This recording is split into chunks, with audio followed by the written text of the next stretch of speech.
ஒரு சோடி செருப்பும் மேல் சட்டையும். இந்த ஸ்டோரி வந்து ஏகே ராமானுஜனுடைய ஸ்டோரி. அதை நான் டிரான்ஸ்லேட் பண்ணுறேன்.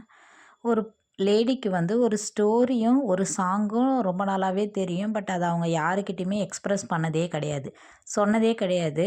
ஸோ இந்த ஸ்டோரியும் சாங்கும் என்ன பண்ண ரொம்ப நாளாக சொல்லுவாங்கன்னு எக்ஸ்பெக்ட் பண்ணோம். ஆனால் சொல்லவே சொல்ல மாட்டாங்க அந்த லேடி. ஒரு நாள் அவங்க தூங்கிட்டு இருக்கும் போது இதுதான் நல்ல சான்ஸ் அப்படின்னு சொல்லிட்டு என்ன ஆகிட்டுனா, அந்த ஸ்டோரியும் சாங்கும் வாயிலிருந்து வெளியில் வந்துடும். அந்த ஸ்டோரி வந்து ஒரு பேர் செப்பலாக மாறி அவங்க வீட்டு வாசலில் போய் நின்றுடும். அப்புறம் இந்த சாங் இருக்கு இல்லையா, அந்த சாங் வந்து மேலே போடுற சட்டை, அந்த சட்டையாக மாறி அவங்களுடைய ஆங்கர்லேயே போய் மாட்டிக்கும். ஸோ இந்த ஸ்டோரியும் சாங்கும் இப்படி மாறன்னு தான் அந்த லேடிக்கு தெரியாது. அவங்க ஹஸ்பண்ட் வீட்டுக்கு வருவாங்க. அவங்க பார்த்த உடனே வாசல்லே ஒரு ஜோடி செப்பல் இருக்கும். அப்புறம் உள்ளார ஆங்கரில் அந்த மேல் சட்டை மாட்டி வச்சிட்ருக்கோம். அவருக்கு வந்து நம்ம ஒய்ஃப் நம்மளை ஏமாற்றிட்டாங்க, அவங்களுக்கு வந்து வேறு ஏதோ ரிலேஷன்ஷிப் இருக்குது அப்படின்ற மாதிரி அவர் தப்பாக நினச்சிப்பார்.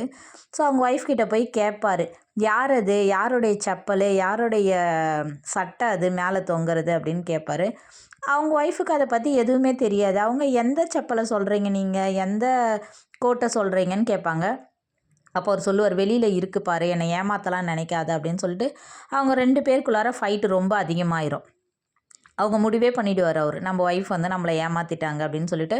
அங்கேருந்து கோச்சிட்டு நான் போய் போகிறேன், எங்கேயாவது போகிறேன் அப்படின்னு சொல்லிட்டு ஒரு கோவிலில் போயிட்டு படுத்துப்பார் அவர். அன்றைக்கி நைட்டே அவர் வீட்டுக்கு போகாமல் கோவிலே படுத்துட்ருப்பார். இவங்க ஒய்ஃபுக்கும் ஒரே கன்ஃபியூஷனாக இருக்கும்.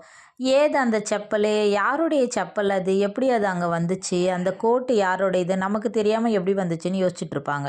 ஸோ அந்த கோவிலில் என்ன ஆகுன்னா, இந்த ஃப்ளேம்ஸ்லாம் இருக்கு இல்லையா, எல்லார் வீட்டிலும் எரியிற விளக்கு அவங்க ஆஃப் பண்ணதுக்கப்புறம் அந்த விளக்கு வந்து அந்த கோவிலில் எல்லா விளக்கும் ஒன்றா சேர்ந்து அந்த வீட்டில் நடக்கிற கதையை பற்றி பேசிக்கும்.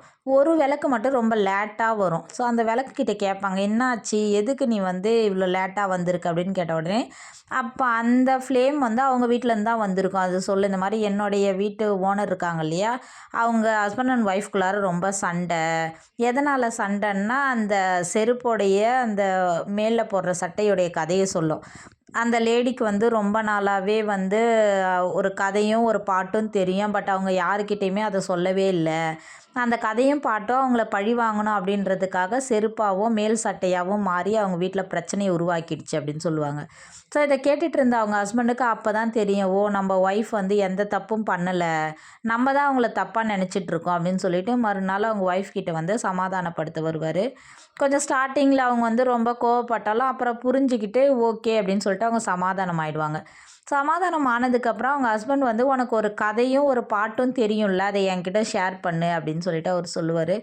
அவங்களுக்கு கதையா, எந்த கதையை சொல்கிறீங்க, எந்த பாட்டை சொல்கிறீங்க, எனக்கு அதெல்லாம் தெரியாது அப்படின்னு சொல்லுவாங்க. பிகாஸ் அவங்க கம்ப்ளீட்டாக அதை மறந்தே போயிருப்பாங்க.